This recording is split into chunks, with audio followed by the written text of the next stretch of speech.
Geografi adalah ilmu yang mempelajari tentang hubungan, persamaan, dan perbedaan antar ruang di bumi. Pusat kajian geografi adalah hubungan manusia dan lingkungannya. Secara umum, geografi terbagi menjadi dua cabang keilmuan yaitu geografi fisik dan geografi manusia. Setelah tahun 1945, geografi lebih diarahkan ke ilmu sosial dan mengutamakan kajian tentang geografi manusia. Geografi memiliki konsep-konsep penting yang digunakan untuk memahami hubungan, bentuk, dan fungsi peristiwa alam dan peristiwa sosial. Asal-usul istilah. Eratosthenes merupakan tokoh yang pertama kali menggunakan istilah geografi. Kata geografi berasal dari gabungan kata dalam bahasa Yunani yaitu kata geo dan graphein. Geo berarti bumi dan graphein berarti tulisan atau lukisan, sehingga geografi diartikan sebagai tulisan tentang bumi. Dalam artian yang lebih luas, geografi diartikan sebagai ilmu yang mempelajari tentang bumi. Bumi yang dimaksud tidak hanya berkenaan dengan bentuk fisiknya saja, melainkan meliputi semua gejala dan proses alam yang terjadi beserta gejala dan proses kehidupannya. Gejala dan proses kehidupan ini juga membahas tentang kehidupan para penghuni bumi yaitu tumbuhan, hewan, dan manusia. Istilah geografi mulai dikenal dan menyebar luas di kalangan cendekiawan pada abad pertama M. Geografi adalah ilmu yang mempelajari tentang hubungan, persamaan, dan perbedaan antar ruang di bumi. Pusat kajian geografi adalah hubungan manusia dan lingkungannya. Secara umum, geografi terbagi menjadi dua cabang keilmuan yaitu geografi fisik dan geografi manusia. Setelah tahun 1945, geografi lebih diarahkan ke ilmu sosial dan mengutamakan kajian tentang geografi manusia. Geografi memiliki konsep-konsep penting yang digunakan untuk memahami hubungan, bentuk, dan fungsi peristiwa alam dan peristiwa sosial. Asal-usul istilah. Eratosthenes merupakan tokoh yang pertama kali menggunakan istilah geografi. Kata geografi berasal dari gabungan kata dalam bahasa Yunani yaitu kata geo dan graphein. Geo berarti bumi dan graphein berarti tulisan atau lukisan, sehingga geografi diartikan sebagai tulisan tentang bumi. Dalam artian yang lebih luas, geografi diartikan sebagai ilmu yang mempelajari tentang bumi. Bumi yang dimaksud tidak hanya berkenaan dengan bentuk fisiknya saja, melainkan meliputi semua gejala dan proses alam yang terjadi beserta gejala dan proses kehidupannya. Gejala dan proses kehidupan ini juga membahas tentang kehidupan para penghuni bumi yaitu tumbuhan, hewan, dan manusia. Istilah geografi mulai dikenal dan menyebar luas di kalangan cendekiawan pada abad pertama M. Geografi masa Renaissance. Pada masa Renaissance, pengetahuan geografi mengalami perkembangan pesat karena adanya gerakan pembaharuan di bidang seni dan filsafat. Munculnya paham Protestanisme juga menjadi penyebab berkembangnya pengetahuan geografi yang berhubungan dengan humanisme dalam agama. Para sarjana memperoleh keleluasaan dalam mengemukakan pendapatnya tentang keadaan dunia. Para pelancong sudah tidak lagi hanya ingin mengetahui keadaan geografi secara fisik, tetapi memiliki tujuan-tujuan tertentu di dalam perjalanannya. Para pelancong mencoba untuk menemukan daerah baru yang dapat memberikan sumber keuntungan secara ekonomi. Pencarian keuntungan ini dilakukan dengan membentuk daerah koloni atau melakukan perdagangan. Para pelancong juga memiliki tujuan yang berkaitan dengan keagamaan. Sambil berdagang atau membentuk koloni, mereka juga menyebarkan agama yang diyakininya kepada daerah-daerah baru. Tujuan ini dianggap sebagai tugas suci dalam rangka pengembangan ajaran agama. Selain itu, pengetahuan tentang wilayah baru juga dapat diperoleh karena adanya peperangan.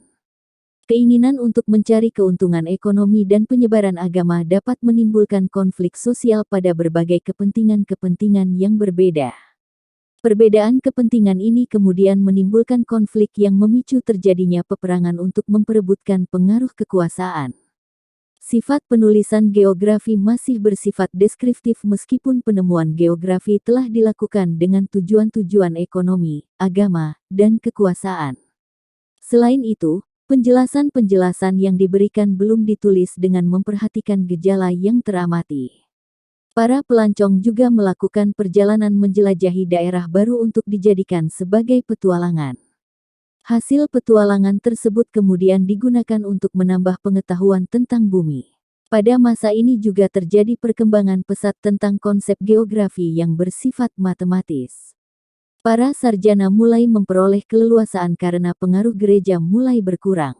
Para sarjana di bidang ilmu alam mulai memperoleh penemuan-penemuan yang bertentangan dengan tafsiran gereja terhadap Alkitab. Pengetahuan geografi mulai dipelajari secara mendalam sejak adanya penemuan-penemuan oleh para sarjana ilmu alam abad ke-17 M. Tokoh-tokoh yang berpengaruh yaitu Isaac Newton tahun 1629 sampai tahun 1695, Robert Boyle tahun 1627 sampai tahun 1691, dan Christian Huygens tahun 1629 sampai tahun 1695. Masyarakat mulai mempelajari gejala-gejala yang berhubungan dengan gunung dan pegunungan, arus laut, dan angin. Geografi masih dikaitkan dengan sejarah dan astronomi hingga abad ke-18 M. Selain itu, pemaknaan geografi masih bersifat sederhana dan hanya diartikan sebagai pengetahuan tentang bumi.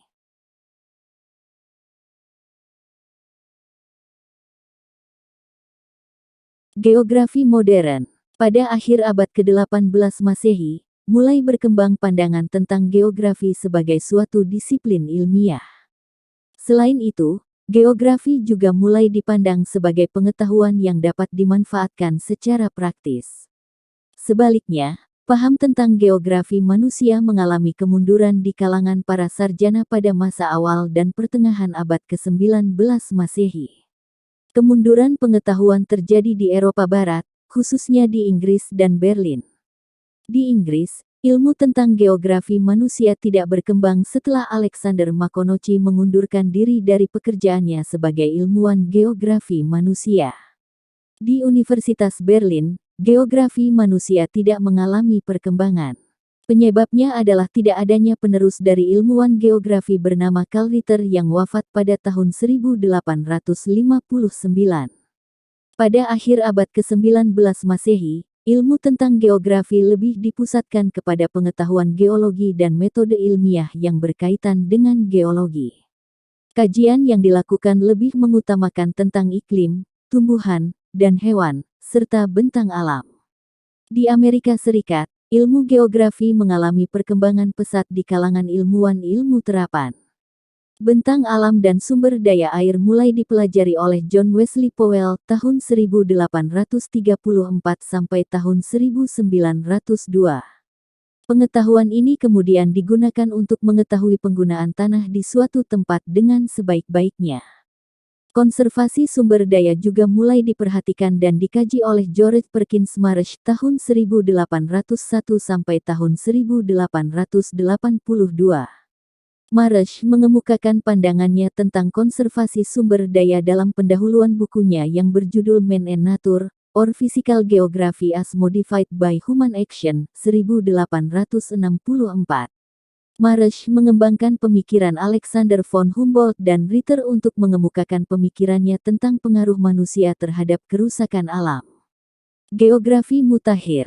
Pada pertengahan abad ke-20 Masehi, para ilmuwan geografi mulai meneliti geografi dengan menggunakan analisis spasial. Pusat kajian geografi berada dalam ranah deskripsi dan sintesis aspek fisik dan sosial suatu wilayah. Para ahli geografi kemudian menggunakan pemahaman matematis hubungan spasial untuk memperoleh wawasan baru tentang geografi, khususnya lokasi geografis kota dan interaksinya. Selain itu, terjadi perkembangan dalam geografi manusia. Penyelidikan tentang geografi manusia sudah tidak memiliki tujuan tertentu melainkan menggunakan penelitian ilmiah. Pendekatan yang digunakan dalam meneliti ialah teori-teori ekonomi neoklasik dengan konsep Marxisme, feminisme, pascakolonialisme dan postmodernisme. Pada masa ini, geografi telah digunakan untuk menyelesaikan berbagai masalah yang dihadapi oleh manusia. Geografi sebagai bidang keilmuan kemudian mulai digabungkan dengan berbagai disiplin ilmiah lainnya. Selain itu, penelitian geografi juga telah mempergunakan metode statistik dan metode kuantitatif serta memanfaatkan penggunaan piranti komputer untuk mengolah dan menganalisa data.